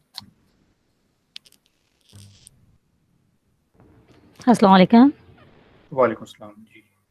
जी साहब भाई मुझे एक सवाल पूछना था कि अगर मैं न्यू सेलर में जा रही हूँ, यानी एक न्यू सेलर क्लाइंट का न्यू सेलर अकाउंट मिला है, उसके अंदर कोई भी अभी लिस्टिंग नहीं हुई हुई मी टू, ठीक है, तो इसके लिए मुझे सजेस्ट कर दीजिए कि व्हाट शुड आई डू। मेरे पास वैसे एक अप्रूवल आ भी चुकी है, पर उसकी सेल्स रैंक इतनी अच्छी नहीं है, तो मुझे ऐसी लिस्टिंग में जाना चाहिए या नहीं जाना चाहिए फॉर अ न्यू, कि मैं अगर 2-3 लाइक ब्रांड्स को दिखाने के लिए, शो करवाने के लिए ऐसी लिस्टिंग में चली जाऊँ? लिस्टिंग के ऊपर जाएंगे तो स्टॉक भी भेजना पड़ेगा, या तो उसको एफबीएम करके छोड़ दें, लेकिन सेल आ गई फिर कहाँ से सोर्स करेंगे? बेहतर ये है कि आप वही आइटम वहाँ पे लिस्ट करें जिसकी अच्छी सेल है, ताकि ये है कि सेल थ्रू रेट भी ना गिरे आपका। मैंने कुछ चीजें बताई ना कि अमेज़न बड़ा इस चीज को देख ले, मॉनिटर कर रहा होता है प्रॉपर्ली कि कितनी सेल आ रही है, कितना स्टॉक है, कितना क्या है। तो अगर वही मैंने आपको एक सिंपल सी चीज बताई, अगर आपने 2 महीने के एफर्ट कर लिया, आपको अच्छा ब्रांड नहीं मिल रहा, तो आप किसी सीनियर से जो है ना वो कम्युनिकेशन कर लें, उनसे हेल्प ले लें, और अगर वो नहीं कर रहे या कुछ तो उनसे परचेज कर लें। वो आपको काफी मार्केट में लोग बैठे हुए हैं, तो आप सही। और सेकंड क्वेश्चन मेरा ये था कि अगर मैं कोई लिस्टिंग देखती हूँ, उसके अंदर अमेज़न भी है, लेकिन उसका बाय बॉक्स जो है वो रोटेट कर रहा है मुस्तकिल, तो क्या हमें ऐसी लिस्टिंग में जाना चाहिए? अमेज़न के पास कितनी परसेंटेज है बाय बॉक्स की? 70-30% है, लाइक कभी उसके पास होता, यानी उस लिस्टिंग में आ जा रहा है, मुस्तकिल नहीं है वो। एक सेकंड मैं आपको बता देता हूँ। मैंने एक अभी तरीका बताया था कि यहाँ पे आप आ जाएंगे तो ये डाटा में जाते हैं, बाय बॉक्स स्टेट्स में जाते हैं, इस तरह से। तो आपने यहाँ पे चेक किया इस तरह से? नहीं, इस तरह नहीं चेक किया। तो आप ये डाटा में जाके बाय बॉक्स स्टेट्स में जाके मुझे स्क्रीनशॉट भेजिएगा, इस तरह से ग्रुप में भेज दीजिएगा, भले ये सेलर को ऐड कर चलें, दीजिएगा। चलें ठीक है, मैं कर देती हूँ। ठीक है, थैंक यू सर। ओके, तो I think we have covered pretty much questions. किसी और क्वेश्चन हो तो प्लीज अनम्यूट कर लें, अगर अभी नहीं है तो बाद में हो तो आप ग्रुप में पूछ सकते हैं।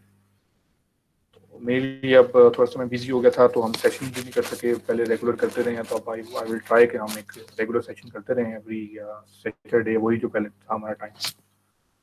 बाकी ये है कि आप लोग काइंडली कुछ आपको कुछ अगर लगे, फील हो कि यार एक ऐसा टॉपिक जो है डिसाइड कर लिया जाए जिस पे डिस्कशन होनी चाहिए, तो वो आप लोग बता दिए करें। तो जब हम सेशन अनाउंस करते हैं, स्पेशली इनक्यूबेटर करे लोग, नॉन इनक्यूबेटर्स जो है ना वो भी कर सकते हैं, लेकिन इनक्यूबेटर वाले लोग जो है ना वो उनके साथ मेरा है मतलब पर्सनल भी आना जाना, तो वो जो है मैं वहाँ पे आ नहीं रहा, तो मैं उनको मतलब आप लोग भी कर सकते हैं कि मतलब एक टॉपिक डिसाइड कर लें और मुझे बता दें, फिर हम उस पर डिस्कशन कर सकते हैं।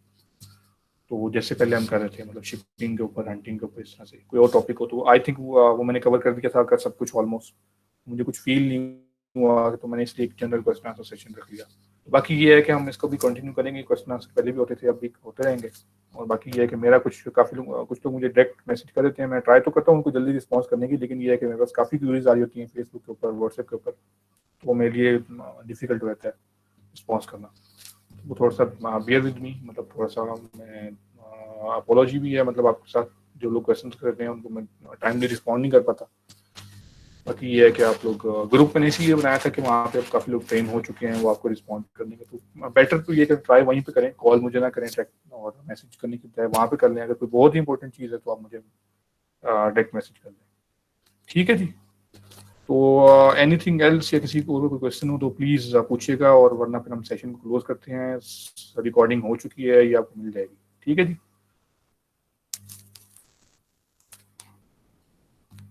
ठीक है, किसी और का क्वेश्चन हो तो फिर पूछ लीजिएगा ग्रुप में। बाकी ठीक है, फिर इंशाल्लाह नेक्स्ट वीक में फिर मुलाकात होगी आपसे। ओके जी, ओके जी एवरीवन, अल्लाह हाफिज़।